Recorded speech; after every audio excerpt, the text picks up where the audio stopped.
नमस्कार किसान साथियों, स्वागत है कृषि मंत्र में। मैं कृष्णा पाटीदार और आज हम विशेष रूप से बात करने वाले हैं। जैसे कि बहुत सारे किसान साथियों को ज़्यादातर वेजिटेबल क्रॉप्स और अन्य फसलों में भी जो व्हाइट फ्लाई की समस्या आती है, इसके बारे में हम आज विस्तृत चर्चा करने वाले हैं। यह कीट जो है आपकी फसलों को किस प्रकार से नुकसान करता है और किस प्रकार से आपकी फसलों के लिए हानिकारक है, इसके बारे में हम विस्तृत चर्चा करेंगे। साथ ही साथ वीडियो के अंत में इससे संबंधित या इसके नियंत्रण के लिए जो कि रसायन जो कि उपयोग होते हैं उसके बारे में भी हम बात करेंगे। तो वीडियो के अंत तक बने रहिए और चैनल को यदि आपने सब्सक्राइब नहीं किया है तो चैनल को सब्सक्राइब कर लीजिए ताकि खेती से जुड़ी जानकारी आपको मिलती रहे। किसान साथियों, यदि हम व्हाइट फ्लाई की बात करें तो व्हाइट फ्लाई लगभग आपकी बहुत सारी फसलों को नुकसान करता है। जैसे कि हम बात कर रहे हैं ज़्यादातर आपकी जो मुख्यतः वेजिटेबल क्रॉप्स है, जैसे आपकी बेल वर्गीय फसलें, खीरा, करेला, लौकी, गिलकी। इसके अतिरिक्त अन्य फसलें भी हो गई, जैसे प्लांटेशन क्रॉप में यदि हम जाएं तो आपकी जो पपीता की क्रॉप है और अन्य फसलें भी हैं। इसके अतिरिक्त कपास जैसी फसलें और आपकी जो मिर्च की फसल है, टमाटर है, बैंगन है, इन सभी फसलों के लिए मुख्य कीट होता है वो है आपका व्हाइट फ्लाई।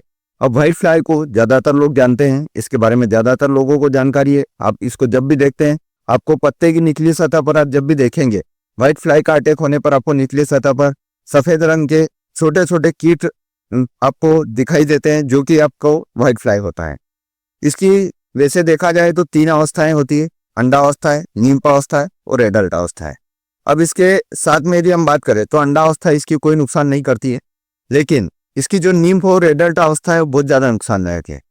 मेजर तरीके से देखा जाए तो इसका जो नींप होता है वो आपके पत्ते के नीचे, जो आपकी फसल लगी हुई है उसके पत्तों के नीचे आपको रस चूसक कीट की तरह कार्य करता है। आपके पत्ते का रस चूस लेता है और पत्तों का क्लोरोफिल कम करता है।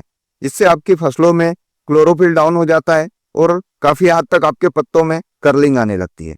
किसान साथियों, बहुत सारे फसलों में बहुत तरह के वायरस आते हैं। जैसे हम यदि कुकुरबिटेसी फसलों की बात करें तो इसमें कुकुम्बर मोजेक वायरस आता है। इसके अतिरिक्त केले जैसी फसलों में भी कुकुम्बर मोजेक वायरस आता है। और आप जैसे पपीता में यदि बात करें या आपकी मिर्च और अन्य वेजिटेबल क्रॉप्स में यदि बात करें तो आपको जो लीफ कर्ल वायरस की समस्या आती है, यह सब इन सभी वायरस के जो वाहक की बात की जाए तो वो आपका मुख्यतः जो होता है व्हाइट फ्लाई।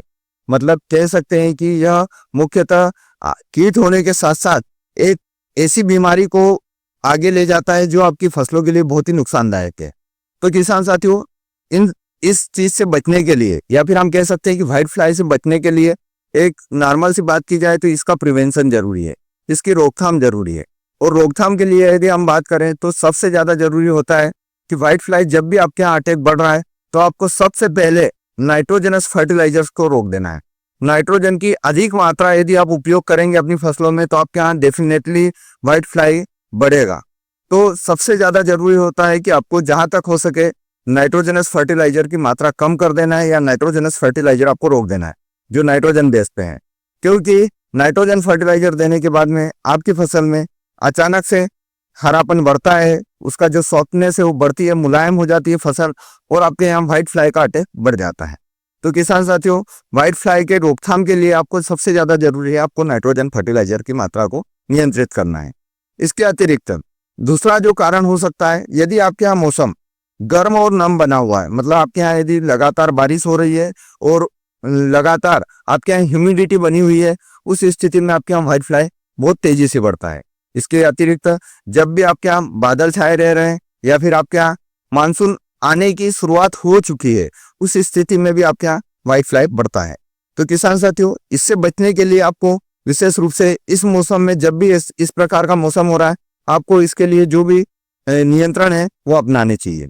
अब जब हम नियंत्रण की बात करते हैं तो किसान साथियों, इसके नियंत्रण के लिए बहुत सारे केमिकल मार्केट में उपलब्ध है जिनका आप उपयोग करके व्हाइट फ्लाई को नियंत्रित कर सकते हैं। जिनमें मुख्यतः आपको थायमेथाक्सम, जो कि अलग अलग मात्रा में आपको मार्केट में उपलब्ध होता है, जैसे 25% WG फार्म में आता है, 70% WG फार्म में आता है और 30% FS फार्मुलेशन में आता है। इस तरीके से बहुत सारी कंपनियों के अलग अलग मात्रा में अलग अलग नाम से थायमेथाक्सम मिल जाएंगे। ये आपके यहाँ मुख्यतः व्हाइट फ्लाई को नियंत्रित करता है। यदि आपके यहाँ शुरुआती अवस्था है तो आप एसिटामाप्रिड जो 20% आता है इसका भी उपयोग कर सकते हैं। यह भी आपके यहाँ व्हाइट फ्लाई को अच्छे से नियंत्रित करता है। यह भी आपको मार्केट में अलग अलग कंपनियों के अलग अलग नाम से प्रोडक्ट मिल जाते हैं। इसके अतिरिक्त आपके यहाँ जब भी अधिक आपके यहाँ जब कह सकते हैं कि बहुत ज्यादा आपके यहाँ अटैक बढ़ रहा है, उस स्थिति में जब आप देखेंगे तो आपके यहाँ व्हाइट फ्लाई के नियंत्रण के लिए आप डाइफेंथुरान का उपयोग कर सकते हैं। डाइफेंथुरान आपको अलग अलग फार्मूलेशन में और अलग अलग मात्रा में अलग अलग उत्पादों में मिलता है। जैसे हम यदि बात करें मुख्यतः तो डाइफेंथुरान 50% WP फार्म में आपको मार्केट में अवेलेबल होता है। अलग अलग कंपनियों के अलग अलग नाम से आते हैं। यह आपके यहाँ मुख्यतः व्हाइट फ्लाई के नियंत्रण के लिए उपयोग होता है। इसके अतिरिक्त आजकल डाइफेंथुरान आपको लिक्विड फार्मूलेशन में ZC और SC फार्मूलेशन में भी उपलब्ध होने लगा है, जो कि आपकी फसलों में व्हाइट फ्लाई को मुख्यतः नियंत्रित करता है। किसान साथियों, इसके लक्षण की जब भी हम बात करते हैं तो इसके लक्षण आपको देखने की जरूरत नहीं है। यह आसानी से आपको पत्ते के निचली सतह पर बैठे हुए दिख जाएगा। या फिर लक्षण की यदि बात की जाए तो जब भी आपके यहाँ पत्तों पर पीलापन आने लगे, आपके पत्ते अचानक से सिकुड़ने लगे, मुरझाने लगे, तो समझ जाइए कि आपके यहाँ व्हाइट फ्लाई का अटैक हो चुका है। तो किसान साथियों, यदि आपके यहाँ भी व्हाइट फ्लाई की समस्या आ रही है तो आप इनमें से किसी भी केमिकल का उपयोग करके अपनी फसल को व्हाइट फ्लाई से बचा सकते हैं। इसके अतिरिक्त और भी मार्केट में केमिकल उपलब्ध है, जैसे स्पाइरोमेसिफेन, यह भी मुख्यतः व्हाइट फ्लाई को नियंत्रित करता है, और डाइनेटोफ्यूरान, यह भी आपके यहाँ व्हाइट फ्लाई को नियंत्रित करता है। व्हाइट फ्लाई के लिए सबसे ज्यादा जरूरी होता है, जैसे हम बात कर रहे हैं कि ये जितने भी हम टेक्निकल बात कर रहे हैं, जितने भी हम रसायन बात कर रहे हैं, ये रसायन जितने भी हैं ये पर्टिकुलर सिर्फ 1 या 2 स्टेज को कंट्रोल करते हैं। इसीलिए व्हाइट फ्लाई का नियंत्रण मुश्किल हो जाता है। बहुत कम ऐसे रसायन होते हैं जो आपकी व्हाइट फ्लाई के सभी पूरे जीवन चक्र को नियंत्रित कर सके या सभी साइकिल को नियंत्रित कर सके। जैसे पायरिप्रॉक्सीफेन आता है, इसका भी उपयोग लोग करते हैं। ये भी व्हाइट फ्लाई की जो अंडा अवस्था होती है, एक स्टेज होती है, उसको बहुत अच्छे से नियंत्रित करता है। तो किसान साथियों, आप इनमें से किसी भी केमिकल का उपयोग कर सकते हैं।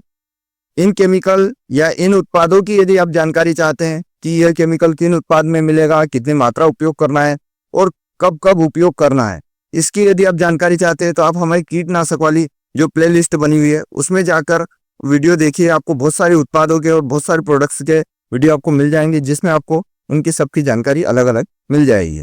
किसान साथियों, यदि आपकी फसल में व्हाइट फ्लाई आ चुका है तो अभी नियंत्रित कीजिए, क्योंकि व्हाइट फ्लाई आपके यहाँ बहुत सारे वायरस के लिए जो है वाहक का कार्य करता है, और यदि वायरस आ गया तो आपकी फसल पूरी तरह से नष्ट हो सकती है। यदि आपके यहाँ इस तरीके की समस्या आ रही है तो आप हमें कमेंट करके बता सकते हैं। हम आपको जो नए टेक्निकल मार्केट में आ रहे हैं उनकी जानकारी भी आपको देंगे।